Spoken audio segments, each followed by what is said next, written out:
आपने गरुड़ पुराण पर बोलते हुए पिछले सत्संग में काफी भयावह विवरण किया है। श्रीमद् भागवत पंचम स्कंद नरकों का वर्णन कौन बोल रहा है? गरुड़ पुराण से नहीं, श्रीमद् भागवत पंचम स्कंद नरकों का वर्णन श्री सुखदेव जी महाराज परीक्षित को कह रहे हैं। भयावह क्या? जैसे कर्म किए जाते हैं, भयावह कर्म किए जाते हैं तो उनका फल भयावह होता है। जैसे कोई कहता है, आप आगे प्रश्न करना, लेकिन वो बात आ गई कह रहा हूं। कोई कहता है अरे नरक वरक नहीं होते, जब सामने बिल्ली होती है ना, कबूतर कहता है कोई बिल्ली बिल्ली नहीं, एक ही झपेटा में उसका हिसाब हो जाता है, तुम्हारे कहने से होगा। अरे बोले कोई पुलिस वुलिस नहीं, करो मन माने। जब पकड़ जाते हैं ना, तो जैसे यहाँ नरकों का वर्णन है ना, ऐसे वहां वर्णन है। हम एक मिले थे गंगा किनारे, तो बड़े लंज पुंज तब वो बता रहे थे कि किसी गैंग में थे, पकड़ गए, अंगुलियां सब चकनाचूर थी। वो बता रहे थे यहाँ लोहे की कीलें गाड़ी जाती, बर्फ की सिल्ली में लिटा के, और जैसे कपड़ा कूटा जाता है ऐसे कूटा जाता है। टट्टी पेशाब सब उसी कमरे में छूट रही है, सड़ रहे हैं, मक्खियां मच्छर सब काट रहे हैं। अरे बोले सब झूठी बात, तो करके देख लो। बोले यहां नहीं नरक, वहां नहीं नरक, कोई ये सब केवल गप्पे बता रहे हैं। बाबा जी को क्या है, तो लोग में भय फैला रहे हैं। आप करके देख लो। यहां बोले भगवान अगर दंड देना है तो समाज में दंड दें। जानते हो चोर की जब पिटाई होती है ना, तो बंद कमरे में होती है। चाहिए कि समाज में करना चाहिए जिससे शिक्षा हो, लेकिन सिद्धांत है। आप देखो किसी मुजरिम को ले जाते हैं तो कैसे पीटते हैं, सब बंद करके एकांत में भी कस के धुलाई करते, एक एक बात पूछ लेते। ऐसे ही जिससे जैसे हम तिहाड़ जेल नहीं, ऐसे नरक है। ऐसा मान लो कि तिहाड़ जेल एक भारत की जेल है और नरक एक अनंत ब्रह्मांडों की जेल है। जहां से भी अपराध करोगे वहां तुम्हें जाके सजा मिलेगी। तो भयावह क्या? भयावह कर्म ना करो।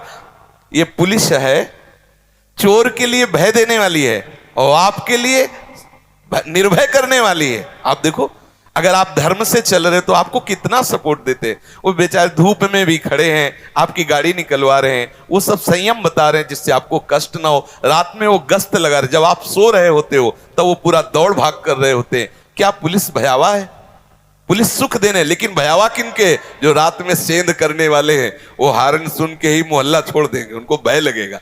भयावह उनके लिए नरक है जो भगवान के सिद्धांत के विरुद्ध आचरण करते हैं। नहीं, नरक और भय ये भक्त की नजर में है नहीं। वो तो मांग कर रहे हैं, कह रहे हैं यत्र यत्र मम जन्म कर्म भी नारके परमे पदे थवा। भक्त तो मांग कर रहा है कि चाहे नरक भेज दो चाहे परम पद भेज दो, मुझे कोई परवाह नहीं, क्योंकि आप हमारे हृदय में हैं। बस खास बात है, आपका चिंतन हो रहा, आपका सुमिरन हो रहा, आपके अपनेपन में, चाहे नरक भेजो चाहे जहां। जे जोनि जन्मो कर्म बस तहा नाथ पद अनुराग। आपके अनुराग से युक्त तो किसी भी योनि में जन्मे। आगे प्रश्न कीजिए। भयावह विवरण किया गया है। पाप कर्मों का पहले भी प्रभु जी ऐसा सुना गया है। प्रश्न ये है कि वो दंड बहुत ज्यादा हैं और फिर जन्म लेने के बाद जो हम भूल जाते हैं और फिर वही विकार घेर लेते हैं। 5 मिनट का बलात्कार, 5 मिनट का, पूरे जीवन की जेल, और इतने से ही मुक्ति नहीं हो गई, इसके बाद भी कुछ होता है। इसीलिए डरो, भयभीत हो और धर्म से चलो। कोई खिलवाड़ थोड़ी है, तुम खेल वो एक ने कहा कि अगर हम मांस नहीं खाएंगे तो हमारे अंदर बल नहीं आएगा, ऐसा नहीं आएगा, वैसा नहीं आएगा। बनो बलवान, वहां एक से एक बलवान तुम्हारे होश ठीक कर देंगे। जैसे तुम यहाँ जीवों को खा रहे हो ना, तो अपने बल पुष्टता है, शर्म आनी चाहिए। कैसे कैसे राक्षसी स्वभाव के लोग हैं। अरे मांस, बोले तुम भी तो मूली और गाजर पाते हो, उसमें भी तो जीव है। ये हमारे लिए विधान है, शास्त्री कानून है कि तुम पा सकते हो। हमारे लिए विधान किया है भगवान ने। तुम मनुष्य, तुम्हारे लिए बकरा भैंसा राक्षस हो क्या? तुम्हारे लिए विधान है क्या? मूली गाजर जो विधान है, जीवे जीव बिना जीवे नहीं, सिद्धांत है। हमारे लिए विधान है। हमारे लिए गेहूं है, जौ है, चना है, दालें हैं, अन्न है, फल है, मेवा है, मिष्ठान है, दूध है, दही, कितने पदार्थ जरूरी है। जिंदा पशुओं को जलाओ और खाओ तो राक्षस बनो, तो तुम जाओ भोगो जाके। कानून का मतलब क्या? देखो, एक स्त्री है जिसका पाणी ग्रहण विधान से करते हैं, उसको हम अपनी पत्नी रूप में स्वीकार करते हैं। बाजार में घूमो, कोई विरोध नहीं, ना इस लोक में ना परलोक में। हमारी बहन भी स्त्री है, दूसरे की बहन भी स्त्री है, और वही व्यवहार तुम करो तो दंड भोगो। यहां भी जेल भोगो, वहां भी नरक भोगो। बोले स्त्री तो स्त्री है, अरे जी है, लेकिन विधान है। ऐसे ही जीव तो जीव है, लेकिन जी विधान है तुम्हारे लिए, क्या विधान, तुम्हारे लिए क्या विधान है। ये पशुता की बुद्धि तुम्हारी वहीं ठीक होगी। एक हाँ आप आए रहना से ना बगल में, और तुमसे पूछ रहे तिवारी, तुमसे रहना से ना, वो तो तुम जानते। और क्या नाम था उस ठाकुर का, वो जो सुरेंद्र का भाई है, राघवेंद्र सिंह। देखो ये प्रमाण भी है, नहीं तो होता कि कहानी बता रहे। उसका ऐसा नक्शा था, जिधर से निकले उधर से हाहाकार मचा दे। अगर आप तनिक भी विरोध किए तो बीच बाजार में जूतों से पिटवाएगा, ऐसा उसका मतलब बल विक्रम था।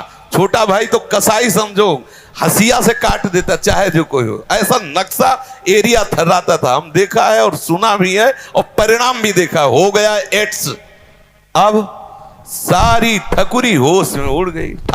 ऐसे कीड़े मकोड़े की तरह तड़प के और जे भी वो मरा तो छोटे वाले को जानते जिसे तिनका, ऐसा ऐसा रहा न कोकुल रोवन यार। तो क्या एक कर्म का हिसाब हो गया क्या? नहीं नहीं, ये तो ब्याज है, हिसाब तो आगे होगा, मालिक करेगा हिसाब। इसलिए ये मत माने कोई कि अरे भाई कर्म तो बहुत छोटा, विधान विधान है। हाँ एक उपाय है, यदि आपने अभी तक गलतियां की और आपको भय लग रहा है, बचना चाहते हो, तो जैसे मुकदमा में साबित हो गया कि तुम सजा के योग्य हो, फांसी की सजा दी गई, तो आप एक उपाय है, राष्ट्रपति से अपील करो, वो माफ कर सकता है। तो भगवान हमारे राष्ट्रपति हैं, राष्ट्रपिता हैं, हम बच्चे, हमसे गलती हो गई, हम अपील करें, अब लो नशानी अब ना सही हो, तो कह रहे हम त्वाम सर्व पापेभ्यो मोक्षयिष्यामि मा शुचा, जा मैं तुझे सारे पापों से मुक्त कर देता हूं। वो नरक कभी नहीं जाएगा, महापापी रहा है लेकिन भगवान धाम जाएगा, क्योंकि प्रभु ने उसे माफ कर। एक उपाय है, हरि की शरण में आ जाओ, प्रभु का नाम जप करो, सब पाप नष्ट हो जाओ, मनमानी आचरण करो तो भोगो जा करके। अब आप कह दो इतने का इतना दंड, तो ये तो विधान है, डरो इस विधान से। अब कलयुग का प्रभाव बढ़ता जा रहा है, बोलेगा शास्त्र वास्त्र कुछ तुम्हारे कहने से होगा। अभी कुछ ही दिनों के पहले की बात है, यहां बैठ के ऐसे तर्क करते थे, हम मुस्कुरा देते थे। देखो अभी आप खड़े हो, हमें मां बहनों की गालियां दो तो हम हाथ जोड़ेंगे, अंदर से सोचेंगे प्रभु हमारे धैर्य की परीक्षा दे रहे, मुस्कुरा देंगे। और आपको लगेगा मैं बाबा को दबा के चला गया। दुखिया को न सताइए, दुखिया देगा रोए, और जिस दिन दुखिया के मुखिया सुने तो तेरी गति क्या हो। यही हम तड़प तड़प के कैंसर से होकर जब शरीर वो शरणागत भी हुए भगवत मां, तो हिरा गई, सारे नशे हिरा गए, सारी हम मिट्टी में मिल गया। तुम कहो कौन भगवान, कैसा भगवान, जब उसका हिसाब आएगा तुम्हारे पुरखा पानी पा जाएंगे, पक्का समझ लो। तुम्हारे कहने से है, यहां तुम मुझ में ताव दो, जब फंस जाओगे ना तो वहां गिरा के एक के ऊपर चार चार की लट बरसती है, तब वो कहता है बाप की कसम खाता हूं दोबारा काम नहीं करूंगा। अभी तुम बोल लो जितना मना है बोल लो, यहां तो बख्श जाओगे किसी तरह, क्योंकि हृदय वाले हैं। नरक में हृदयहीन है, वहां तो एक राई पाई के हिसाब में अंतर नहीं। अगर यह है कि इतना दंड देना है तो तुम्हारी पुकार नहीं सुनी जाए, यहां तो कम से कम इतना है, पानी पिला दो यार, थोड़ा तो रुक जाओ, वहां नहीं। इसलिए डरो इस बात से कि कहीं हमसे, हरिवंश महाप्रभु कहते हैं यही डर ही डर अपि हरिवंश, डरो जैसी हरिवंश नरक गति दुर्भर, यम द्वारे कटियत नक्शी के। बहुत ही दुर्गति होती है, एक एक पाई पाई का हिसाब होता है, सावधान रहो। हाँ अगर आपको ऐसा लगता है कि अब बहुत गलती हो गई तो हमारे प्रभु की शरण में हो, सीधा उपाय है, और भजन करो, प्रभु से क्षमा मांगो, वो कृपा करके 1000 थप्पड़ को एक चपत में निपटा देंगे। उनके आगे किसी की चलती नहीं, इसलिए प्रभु की शरण में हो।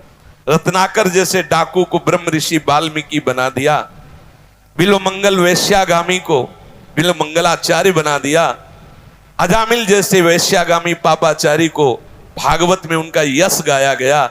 इसलिए हम प्रभु के नाम रूप लीला धाम पर विश्वास करें और भजन करें। नरक का भय हमारे लिए पक्का है यदि भजन नहीं किया, भगवान का चिंतन नहीं किया। कहने से कुछ नहीं होता कि ये जी क्या होता है। एक भिक्षा मांगने जाते थे तो एक ब्रजवासी थे, हर समय सिगरेट ही लगी रहती थी, यद्यपि भिक्षा मिलती थी लेकिन बड़ी अवहेलना से। ऐसे एक दिन देखा कि मथुरा में ही एक्सीडेंट हुआ, यहां सब इतने इतने बड़े पत्थर लगे, सरिया पड़ी वैसे। तो जब नजदीक गए तो आंसू चल रहे थे और कह रहे थे कि बाबा क्या हो गया, बिहारी जी ने हमें ऐसा क्यों। अब महीनों का हिसाब, पूरे जीवन भर अब मुझ में ताव नहीं दे सकते। बहुत होश में, ये मत सोचो कोई देख नहीं रहा। आज तुम बुरा कर रहे हो तो तुम्हारे पुण्य खर्चा हो रहे। जिस दिन तुम्हारे पुण्य खत्म हुए, अभी का पाप और पीछे का पाप मिलेगा, कोई त्रिभुवन में नहीं जो तुम्हें बचा सके। फिर सब हाय हाय मचता रहता है। अभी बुद्धि ठिकाने लगा लो और भजन। अगर ये कहो कि भय देते हो तुम संसार को, भय, अच्छा निर्भय होकर के तो ये बलात्कार हो रहा है, निर्भय होकर के तो अत्याचार और हिंसा हो रहे हैं। यदि राष्ट्र का भय, धर्म का भय, शास्त्र का भय, गुरु का भय, तो साफ सावधान पूर्वक धर्मात्मा बनकर चलें। आज निर्भयता बढ़ रही है और शास्त्र और संत और सदगुरुदेव और महापुरुषों की अवहेलना हो रही, उसी का परिणाम बढ़ता चला जा रहा है। आप देखो, जहां ये शासन के इतना करने पर हाथ काट दिए जाएंगे, ऐसा करने पर तुम्हारी आंख फोड़ दी जाएगी, जबान वह हिल जाएगा कि ऐसा कैसे हो रहा है, कहीं भूल हो गई तो ऐसा हो जाएगा। तो ऐसा नहीं। जो भय है वो धर्म पालन के लिए है, जो भय है वो हमें पवित्र बनाने के लिए है, हमें संयम से चलाने के लिए है। वो कोई ऐसे भांग खा के भय नहीं लिखा गया है, वो जो है वही लिखा गया है, जो अपराध है वही। अच्छा आप सोचो, एक आदमी है, तुम्हें दिखाई दे रहा है तुम्हारी बहन को छेड़ रहा है, उसने तो ऐसे छुआ होगा, तुम भी ऐसे छू लो जाके। छेड़ने का मतलब उसने ऐसे छुआ और मुस्कुरा दिया, तो तुम भी छू के मुस्कुरा दो। लेकिन तुम क्या करोगे, 4 लोग मिलकर 50 जूते मारोगे गिरा गिरा के। तो इतना बड़ा दंड ठीक था क्या? हम आपके प्रश्न का उत्तर कर रहे हैं। इतना, अरे उसने ऐसे छू के मुस्कुरा दिया था, तुम भी दोनों तरफ छू लेते, मुस्कुरा देते। लेकिन ऐसा नहीं करते, गिरा के 50 जूता मारते और वो चलने लायक नहीं रहता। क्या हुआ? बोले इतने से मुक्त कर देते, बोले नहीं भी पुलिस को देते, फिर वहां हिसाब होता है अलग। तो आप सोच लो, इतनी चेष्टा का ये है, तो हमारी तुम्हारी जो चेष्टाएं गुप्त रूप से हो रहे हैं, उनका परिणाम कितना लंबा आएगा। इसमें कोई भी गुंजाइश नहीं है मनमानी। जो चाहे बोलो, चाहे भगवान को गाली दो, चाहे हमें गाली दो, चाहे शास्त्र को गाली दो, जब परिणाम आएगा तो तुम्हारे पुरखा तृप्त हो जाएगी, ये पक्की बात है।